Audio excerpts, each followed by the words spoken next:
So to describe the unhealthy way.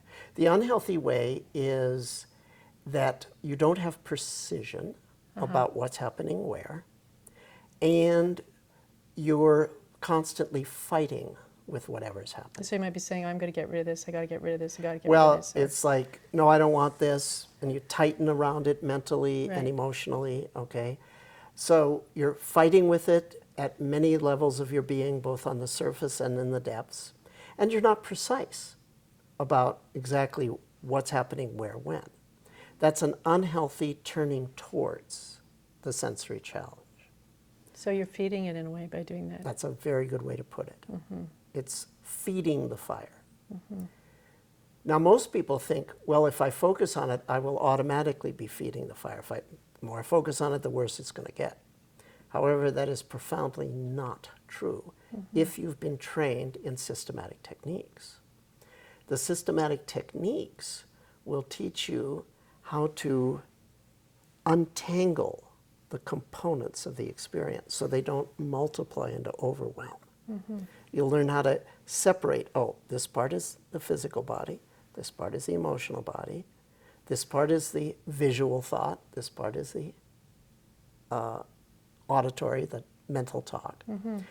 Let's say that a person comes to you and they say, I'm suffering at level, or you say, what's your suffering? How much are you suffering right now? And they say, I'm suffering at the maximum possible. What's that number? They say, well, 10,000. Okay, it's 10,000. It's like totally over the top. Maximum possible human suffering. That's because they're turning towards the discomfort in an unskillful way. If they were to turn their attention towards the discomfort with the disciplined skill that allows you to separate the components, okay? What they would discover is that that number 10,000 is arising due to 10 times 10 times 10 times 10. Because all those 4 channels are onto it?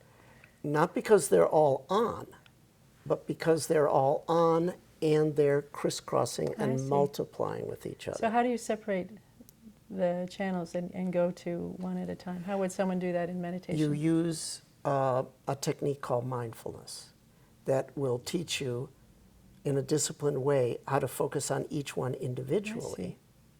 So you tease them out, and then when they happen collectively, instead of 10 times 10 times 10 times 10, 10 times 10 is 100, another 10 times 10 is another 100, Right. 100 times 100 is 10,000. All right, so you kind of pull apart the gestalt then.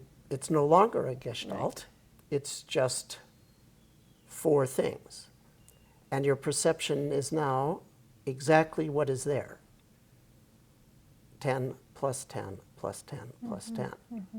And They're all on. And one at a time. Well, you first learn how to have them one at a time, but then you can hold them all at once. But it's still just 10 plus 10 plus 10 plus 10, rather than 10 times 10, because now they're separate, even when they're happening all at the same time. So do the math.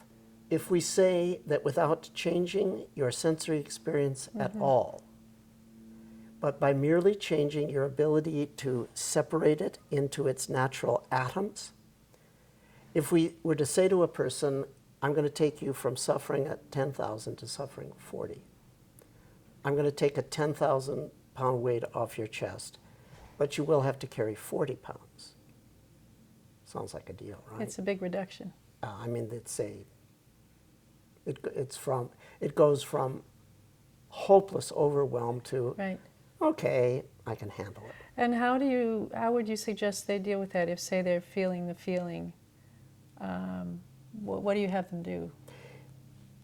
They have to be trained in specific exercises. In other words, it's not so much I'm going to now describe to you in 2 minutes and you're going to be able to do it. Yeah. You have to find a teacher or listen to a CD that teaches those techniques, and you just follow those exercises. And so I guess I would say, well, how do you get strong? The quick answer is go to the gym and do the Nautilus cycle. But That's not, you have to actually go and have somebody show you how to do the Nautilus cycle. So you need a person or an interactive website or a CD Right. to teach you how to do that, but I'm giving you the theory. Right. So the theory says divide and conquer. So there's a way of focusing on it where you first break it up into its components. Now you've gone from 10,000 to 40, that's pretty good.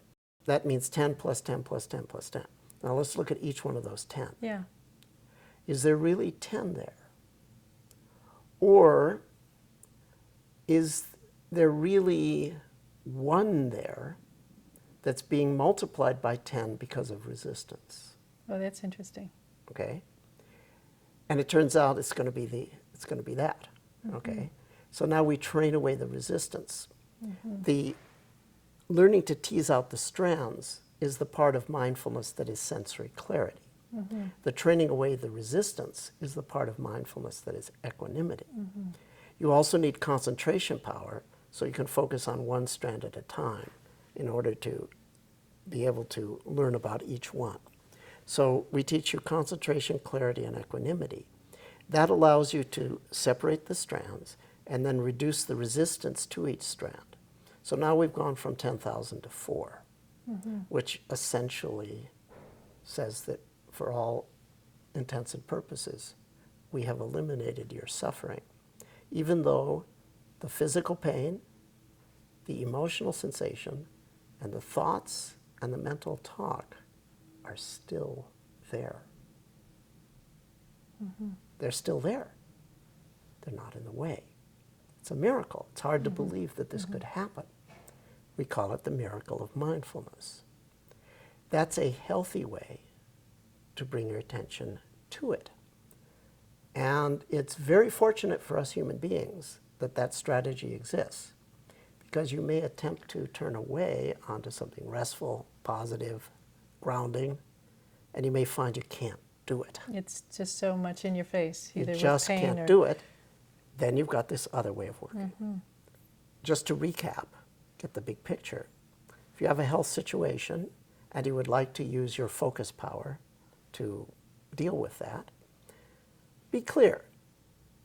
Am I using it to change the situation objectively? Or am I cultivating a skill that broadly reduces suffering and may change it, the objective situation too? Or am I doing both? I would suggest that a person can do one, the other, or both. But I would hope that they not do neither. And there's one other technique. Not do either. Yeah. There's another technique that I think we haven't mentioned that much, which is focusing on the positive as a part of what you've just elucidated. So, Yeah, that would come under the category of focus away. okay, focus on the positive comes under the category That's of focus right. away. If by positive you mean positive mental images, Yeah. mental talk, And and so it forth. reminds me again of Bill Bengston's recommendations to people with cancer was to focus on seeing themselves well, doing whatever they're doing because they're well. So there's no focus at all on the cancer or shrinking the cancer, but it's visualizing themselves doing what they would be doing most happily in their lives because they're completely well. Very good. So I think we've pretty much covered the field, don't you think? Thank you so much. That's very, very helpful. My pleasure. And you have a website that people can link to help with using Learn these all this techniques? stuff? Yes. Yes, they can go to basicmindfulness.org. It's all there. Thank you, Shinzen.